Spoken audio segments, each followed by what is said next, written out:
sudah skill tentang luka bakar ya. Jadi kuliah ini hanya sekedar refreshing aja sebetulnya. Bukan semuanya didapatkan dari kuliah ini, bukan ya. Jadi nanti kalau ada pertanyaan-pertanyaan, silahkan langsung bertanya. Di tengah-tengah presentasi tidak apa-apa, ya. Atau nanti di akhir dari presentasi. Ya. Oke. Jadi luka bakar itu kasusnya cukup banyak ya. Karena luka bakar itu tidak hanya orang terbakar oleh api ya. Tapi luka bakar tuh bentuknya banyak. Ya, terkena air panas, keselomot apa gitu ya, kena listrik, ya, kecelakaan kerja, misalnya anak-anak juga sering ya, karena kena air panas, kena apa minuman panas. Nah, itu adalah bentuk-bentuk dari luka bakar. Jadi luka bakar kimiawi juga ada ya, misalnya kena air keras. Jadi jangan dibayangkan luka bakar itu hanya karena api, tapi burn injury itu penyebabnya bisa banyak sekali. Ya. Nah, luka bakar itu diklasifikasikan menjadi ringan, sedang, berat. Ya. Kalau ringan, ya itu berdasarkan dari luas luka bakarnya. Ya, kalau ringan itu pada dewasa itu kurang dari 15% atau kurang dari 10% pada anak-anak. Ya.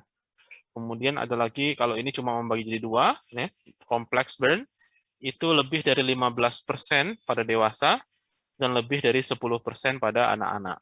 Ya. Nah, tapi kompleks burn ini termasuk diantaranya luka bakar akibat kimia, ya, termasuk kompleks burn. Walaupun luas luka bakarnya kecil. Ya.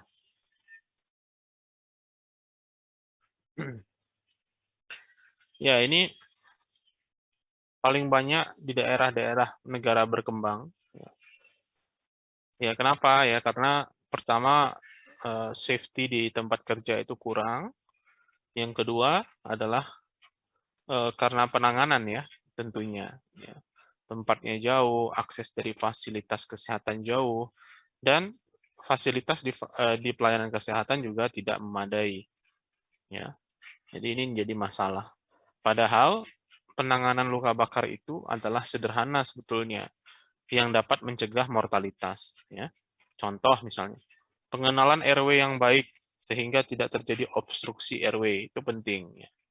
Pengenalan resusitasi cairan yang baik ya, dapat mencegah terjadinya mortalitas, itu juga penting. Ya. Padahal kedua hal tadi itu bisa dilakukan di negara manapun, di fasilitas pelayanan kesehatan manapun. Ya. Nah, ini adalah penyebab dari luka bakar itu banyak. Ya. Bisa karena thermal, ya, bisa karena electrical, bisa chemical, bisa radiasi. Radiasi ini misalnya orang-orang yang mendapat penyinaran itu apa terapi radioterapi itu ya, itu kita akan lihat kulitnya menjadi gosong, ya. Itu karena apa? Karena radiasi, ya. Nah, ya. Jadi ada flame, ada scalds, ada chemical, and electrical. Flame itu berarti api ya. Scald itu berarti kena tempelan yang panas ya. Kemudian chemical itu ada 5%. Ya. Penyebabnya macam-macam ya, tergantung dari usianya ya. Kalau kalau usia kerja itu karena api biasanya, karena pekerjaan ya, flame burns ya, flame karena api. Kalau pada anak-anak itu scald ya, scald itu misalnya kena air panas, kena tertempel setrikaan misalnya ya. Jadi itu penyebabnya. Nah, ini flame injury ini karena terbakar ya. Saya pernah dapat pasien seperti ini, ya, flame ini, ya, berapa bulan yang lalu ya, 1 tahun yang lewat ya, itu anak-anak lagi bakar sampah itu, ya. Lagi bakar sampah, anak kecil tuh, perempuan umur berapa ya? Ya sekitar 4 tahun, 5 tahun. Kemudian bajunya terbakar. Ya. Nah, kalau baju terbakar itu kontaknya kulit dengan api, dengan panas itu akan lama sehingga grade luka bakarnya dalam. Yang kedua luas. Luas ya. Karena anak-anak itu panik biasanya dia nggak tahu harus kemana ya.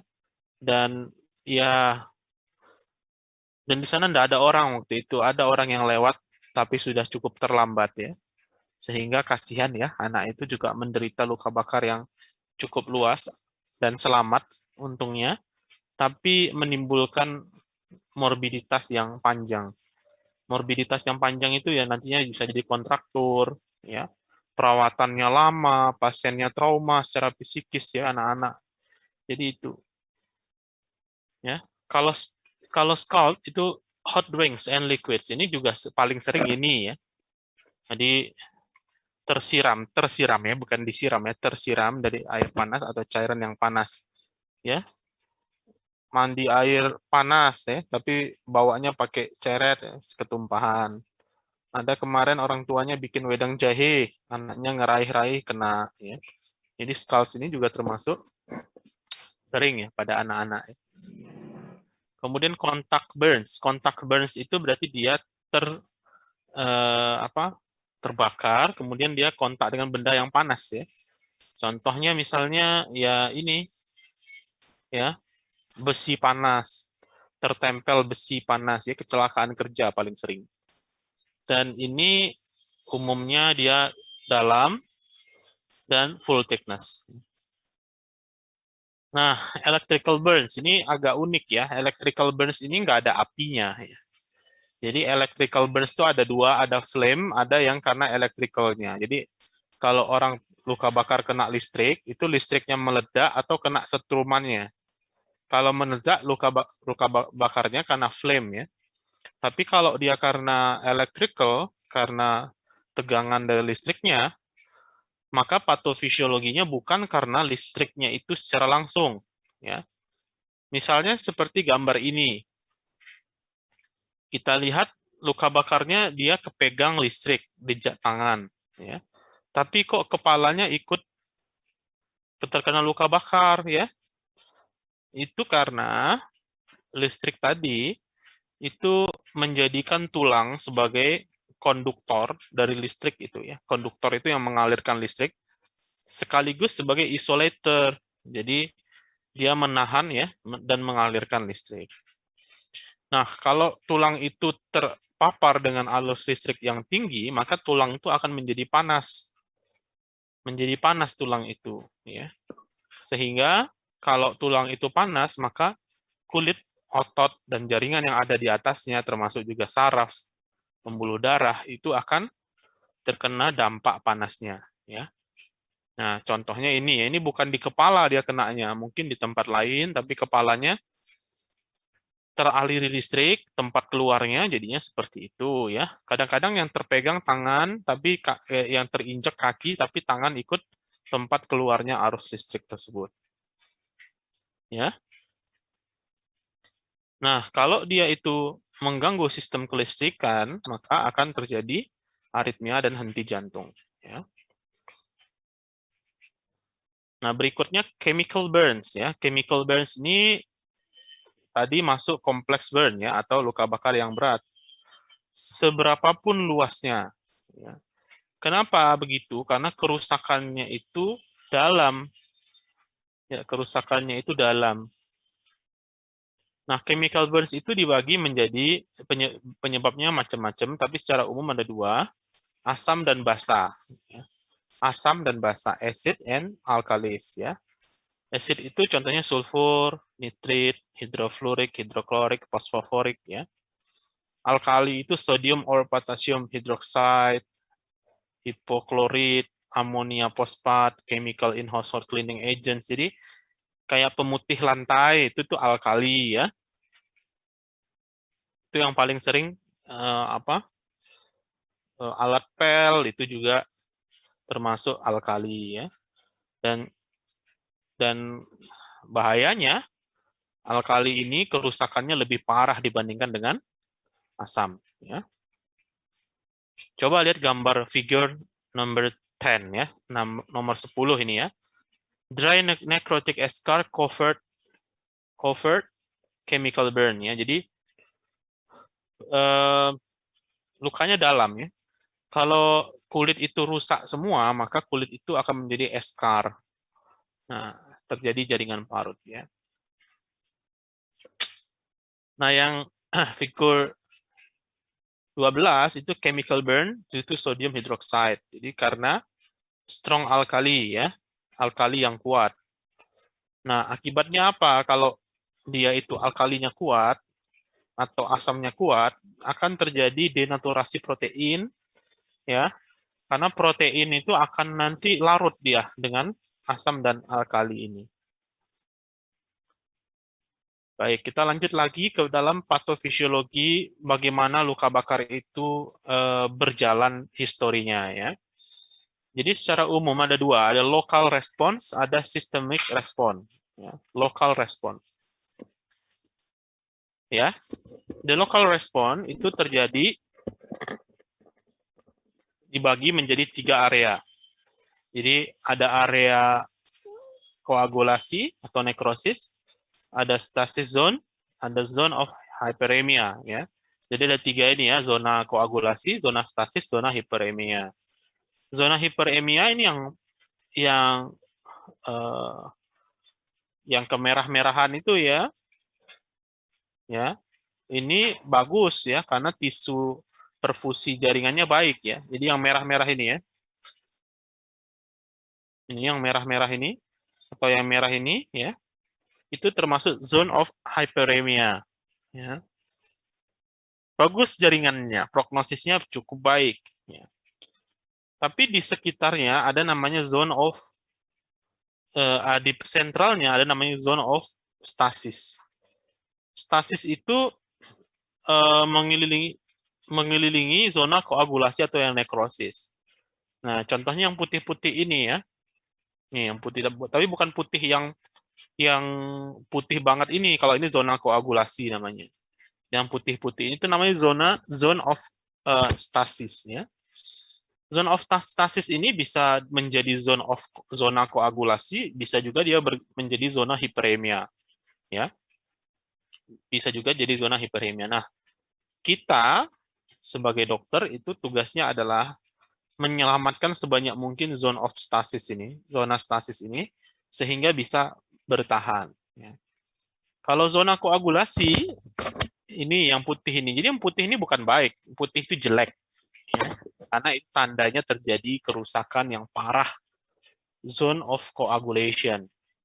Ya. Iya, letaknya ya di tengah-tengah dari kontak. Jadi kalau disitulah yang terpapar panas lebih tinggi ya. Dan itu irreversible. Jadi kalau kamu lihat, oh ini putih bagus, enggak. Itu irreversible, harus dibuang. Yang putih-putih itu harus dibuang.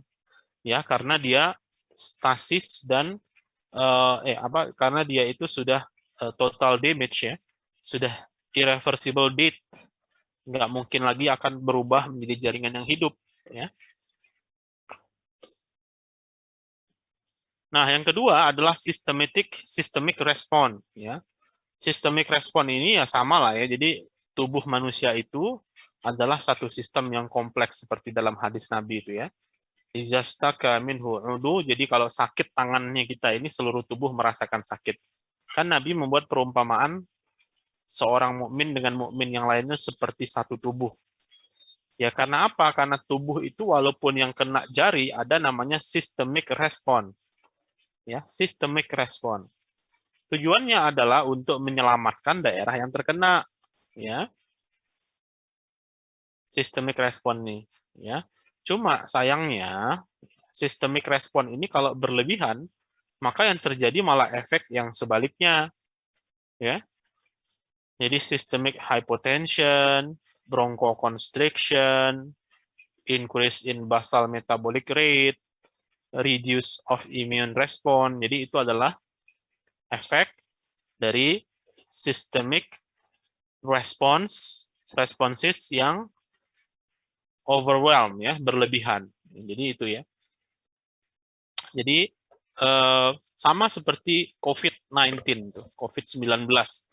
Jadi COVID-19 itu juga yang menyebabkan kematian adalah respons body responses terhadap COVID itu yang mengakibatkan apa yang kita sebut dengan cytokine storm ya, atau badai cytokine. Nah, ya, systemic responses. Nah, sekarang kita masuk dalam emergency management of non-complex burns. Jadi bagaimana kita mengatasi kegawat daruratan pada luka yang tidak kompleks ya. Ya, pertama adalah stop burning process, remove jewelry or hot clothing ya. Jadi hentikan proses pembakaran. Jadi kalau kenanya apa? Kenanya karena jamnya panas, apa kena ini, jadi pakaiannya harus dilepas ya, yang menyebabkan kontak itu ya.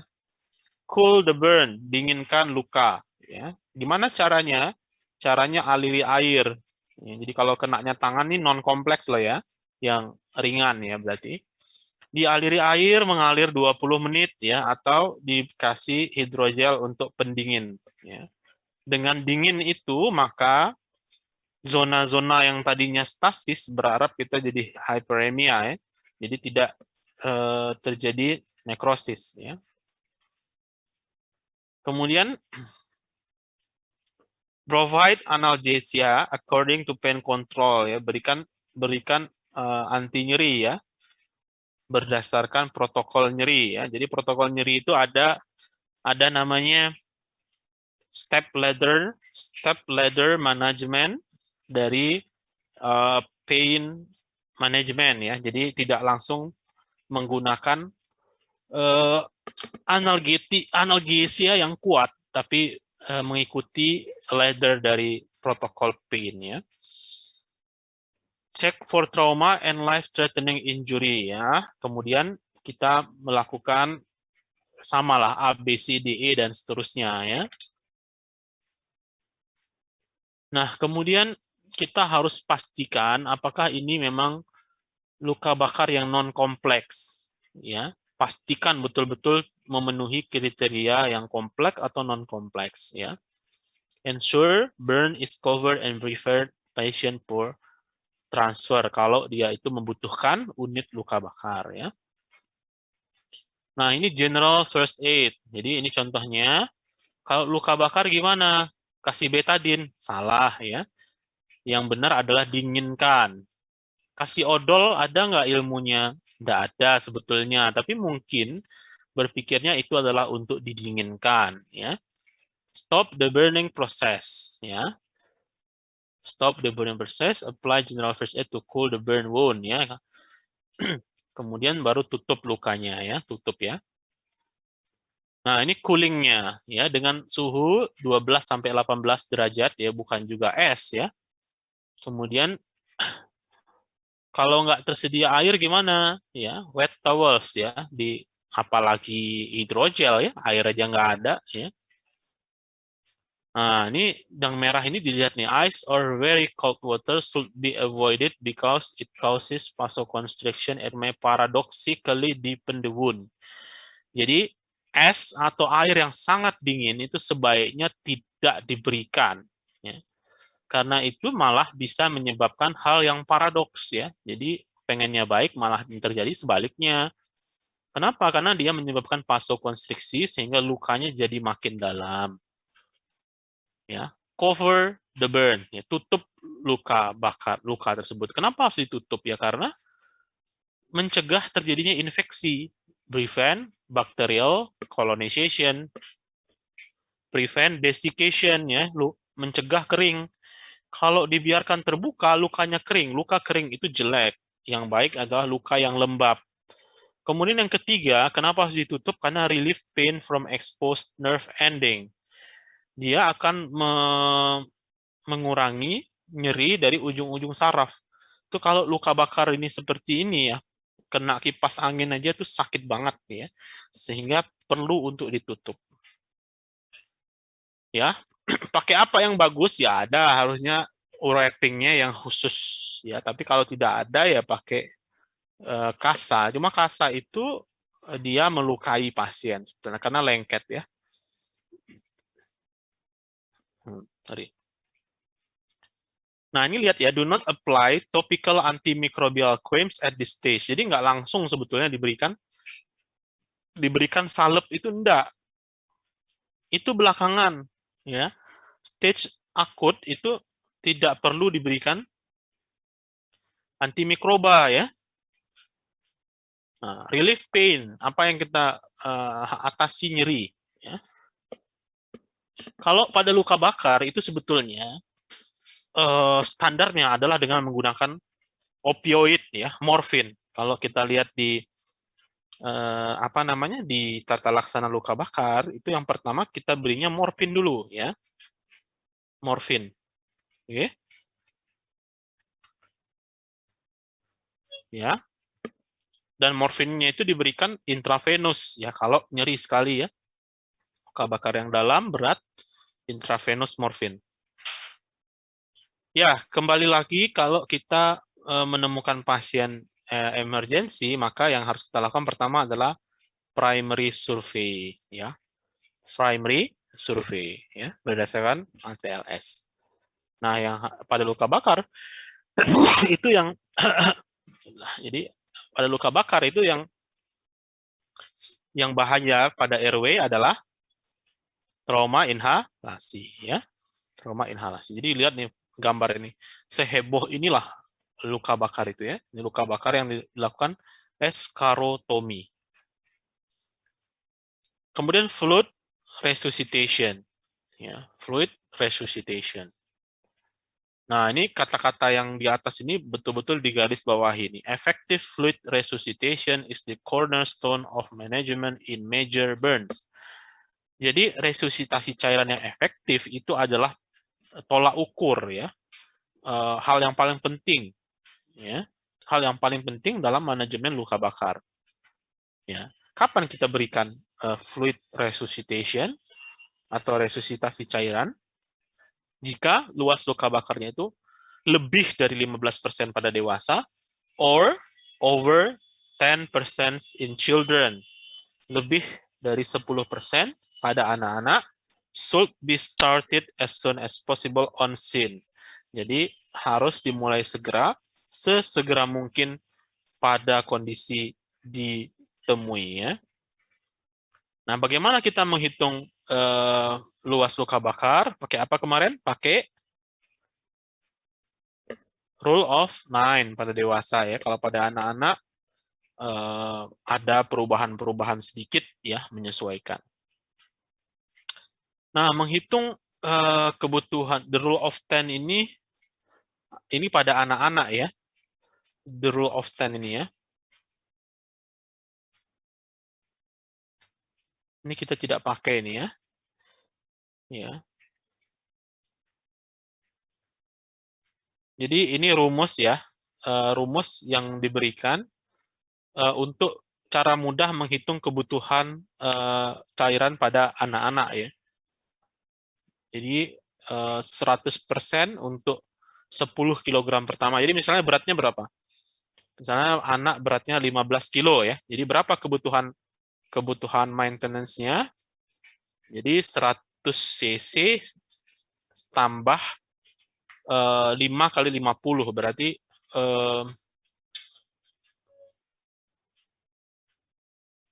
100 cc tambah 50 berarti 150 cc ya.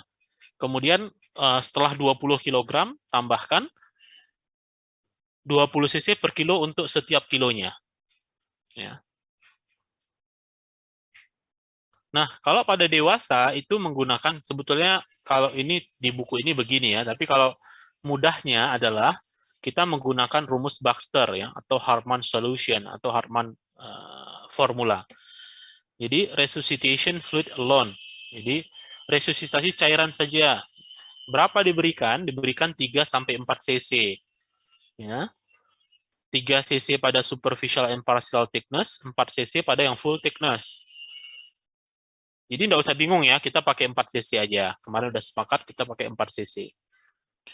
Half-nya itu separuhnya kebutuhan itu diberikan 8 jam pertama setelah kejadian, dan separuhnya lagi diberikan 16 jam setelah kejadiannya. Kemudian secondary survey sama head to toe ya. Jadi dari kepala sampai ujung jari kaki itu dilakukan evaluasi. Ya. Nah, sekarang masuk pada assessing area and depth ya, menghitung luas luka bakar dan kedalamannya. Pakainya apa ya? Ini pakainya macam-macam, ada Land and Browder chart, ada Rule of Nine, ya, ada Palmar surface. Nah, ya, kalau Land and Browder itu biasanya pada anak-anak harus ngepek kita ya. Jadi lihat ini tabel ini ya. Dia beda-beda, umur 0, umur 1, umur 5, umur 10, umur 15, dewasa. Filosofinya adalah kepalanya bayi itu dibandingkan tubuhnya itu proporsinya lebih besar dibandingkan proporsi kepala dan tubuh pada dewasa. Jadi kalau kita bisa lihat ini setengah of head ini dari 0 sampai 15 berkuranglah proporsinya ya. Nah, ini yang pada umumnya kita pakai adalah rule of nine dengan penyesuaian pada anak-anak dikurangi ya. Dikurangi proporsi ditambah proporsi kepalanya. Ada juga pakainya telapak tangan ya. Ya. Jadi satu luas telapak tangan pasien itu 1% ya. Pasien lah ya, bukan kita ya. Palm of the patient with closed finger as representing approximately 1% of body surface area. Ya. Nah, ini pro kontranya. Pro kontranya. Pro kontra dari metode penghitungannya. Kalau Palmar surface pakai telapak tangan itu quick, cepat. Ya, dan mudah. Kalau untuk luka bakar yang kecil-kecil. Tapi kalau luka bakarnya luas, nggak akurat. Ya. Rule of nine juga quick and easy in adult. Ya, tapi rule of nine ini tends to overestimate area. Jadi kalau wajah itu 9, ya orang itu cenderung untuk melebih-lebihkan. Land and Browder ini lebih akurat, ya, tapi takes time to record, butuh waktu, butuh calculate values. Jadi harus ada orang yang mencocokkannya. Nah, mau pakai yang mana? Ya disesuaikan ya, disesuaikan. Kalau pada dewasa ya rule of nine yang luas ya. Kalau pada bayi pakai aja Land and Browder. Kalau dewasa tapi luka bakarnya kecil-kecil ya Palmar surface ya. Kemudian assessing burn depth, mengukur dalamnya luka bakar. Ya. Nah, ini berdasarkan dari kedalaman kulit yang terkena. Jadi kulit itu terdiri dari epidermal dan dermal, epidermis dan dermis. Epidermis ya dan dermis. Dermis itu ada lapisannya lagi yang paling tebal ya, dermis itu ya. Jadi kalau kenanya epidermis saja itu kita sebut dengan superficial epidermal. Jadi epidermal burn injury atau superficial burn injury itu derajat 1 ya. Kalau derajat 2 itu superficial partial thickness itu 2A. Superficial dermal ya. Kalau full thickness ya itu nama lainnya adalah deep dermal. Deep dermal atau partial deep dermal tapi dalam ya. Kalau derajat 3 adalah yang full thickness. Jadi 1, 2A, 2B, 3 atau superficial epidermal, superficial dermal, partial thickness dermal, dan full thickness dermal.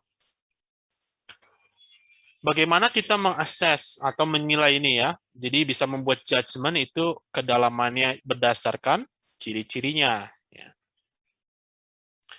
Kalau superficial epidermal itu biasanya penyebabnya adalah sengatan listrik. Jadi sengatan matahari. Jadi orangnya kulitnya jadi kemerah-merahan. Itu namanya superficial epidermal. Kalau superficial dermal itu ada bula dan nyeri, painful. Ya.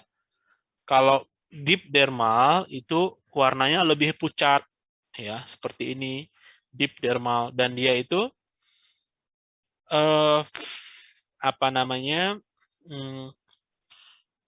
nyerinya tidak sehebat pada yang superficial dermal. Ya. Kalau yang full thickness itu tidak nyeri sama sekali, ya, tidak nyeri sama sekali, dan dia itu pucat, kering, putih atau gelap sekali, ya. Ya, jadi ini karakteristik of burn types according to the depth. Jadi burn type, appearance, blister, capillary refill, sensation, treatment. Jadi ini cara membedakan kedalaman luka bakar itu berdasarkan satu, tampak luarnya, adanya bula atau tidak, capillary refill, kemudian nyeri, treatment, ya. Yang terakhir adalah treatment. Kalau superficial itu kemerahan, ya, nggak ada bula, ya. Capillary refill bagus, agak nyeri, ya. Kalau superficial dermal, dia red, merah, atau pale pink, ya, pink pucat. Bulanya besar-besar, ya, painful, sakit banget. Kalau deep dermal, dia dry, kering, bulanya kadang pada umumnya tidak ada, capillary refill-nya nggak ada, dan dia masih ada sensasi nyeri. Kalau full thickness, dia dry, benar-benar kering, tidak ada bula, no capillary refill, and absence of sensation. Jadi tidak ada nyeri sama sekali. Ya. Nah, kalau dari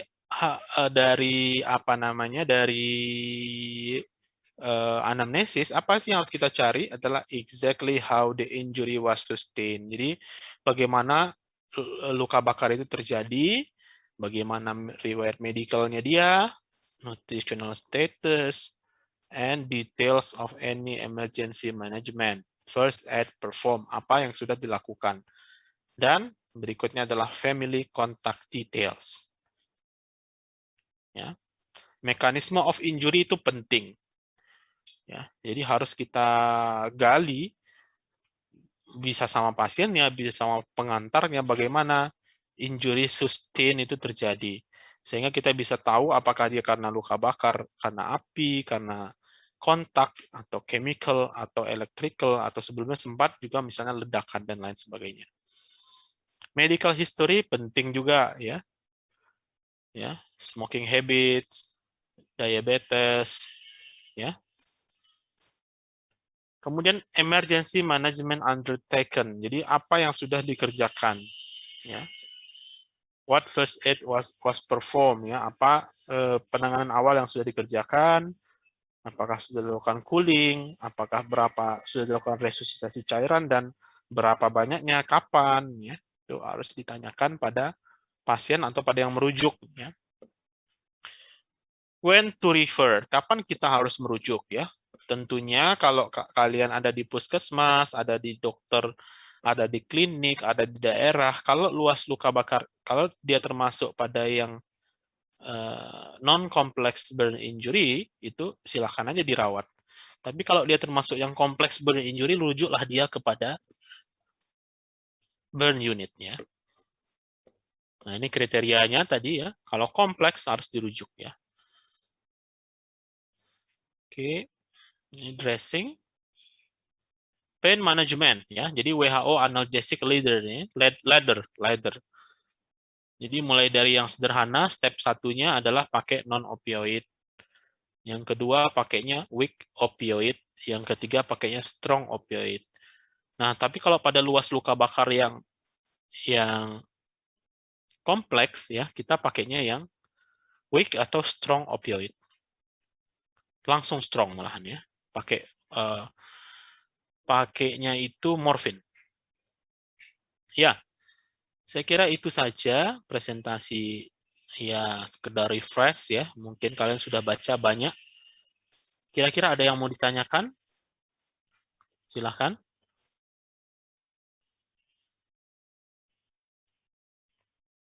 Oke, kalau tidak ada yang bertanya, saya kira cukup dulu sampai di sini.